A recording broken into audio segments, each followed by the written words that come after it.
So, way back last January, Microsoft decided that they wanted to buy Activision Blizzard for over $68 billion, a deal that will change the landscape for gamers, giving Microsoft control over huge games like World of Warcraft, Call of Duty, and even Candy Crush. This is kinda a huge deal for us gamers, because in the last couple of years, Microsoft has been pretty open with their games. Unlike the other video game companies who tend to focus on exclusives, the Game Pass is kind of huge, and the fact that they've put effort into porting games to PC rather than just keeping them on Xbox is genuinely awesome as a PC gamer myself.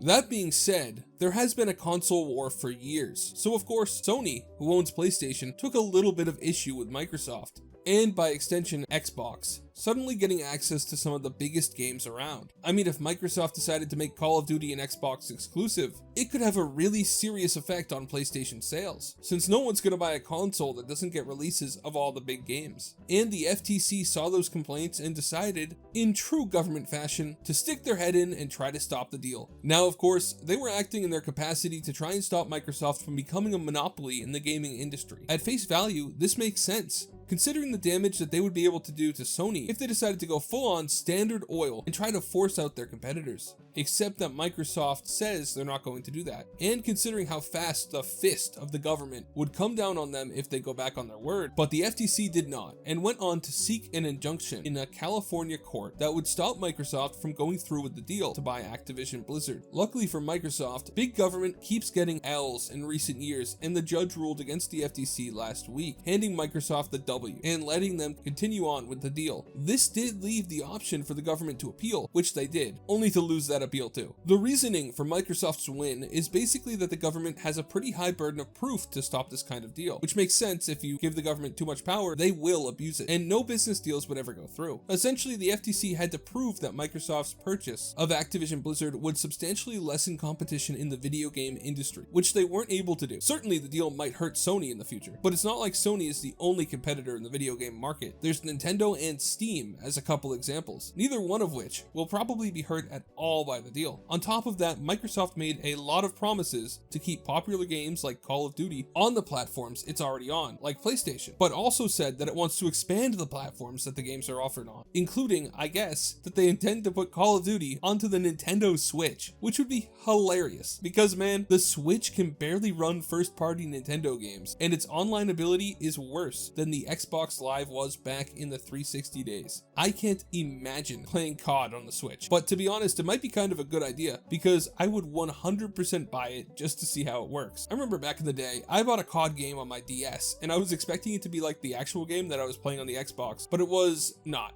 to say the least. Considering how underpowered the DS was compared to the Xbox at the time, kind of my fault for expecting that, but similar situation with the Switch. But now that this deal is going through, I think that we're going to see a lot of things like that. Weird releases on different platforms. A lot of gamers, especially people who are on the PlayStation side of the console war, think that this is going to be really bad for gamers. That the centralization of more major games under one umbrella will only hurt us in the long run. And I'd agree if that wasn't for Nintendo and Steam. But with those two in the market, there's still plenty of room for competition and innovation. Not to mention that unlike Sony's focus on the PlayStation, I don't think Microsoft really cares at all about the console wars or Xbox in general. I genuinely think that if Microsoft could just stop making the Xbox without disappointing people, they would. It seems like their philosophy when it comes to the gaming market is less focused on hardware sales and much more focused on software, which is good because it means instead of locking games down to their consoles, the gains from their merger will probably eventually be spread across every platform and probably be shoved into the Game Pass. So overall, I see this as a bonus for gamers. The last thing I should mention is that they've had some issues with the deal in the UK as well, but to be honest, and the Brits are going to hate this, but the UK is kind of irrelevant and won't hold up. Somehow the UK has basically ended up being a puppet state of the US, so now that the FTC is lost, I expect the UK to stop caring soon enough. What do you guys think about the merger? Do you think that it's a good thing for gamers, or are you concerned about the move away from a lot of smaller studios and into a few massive studios?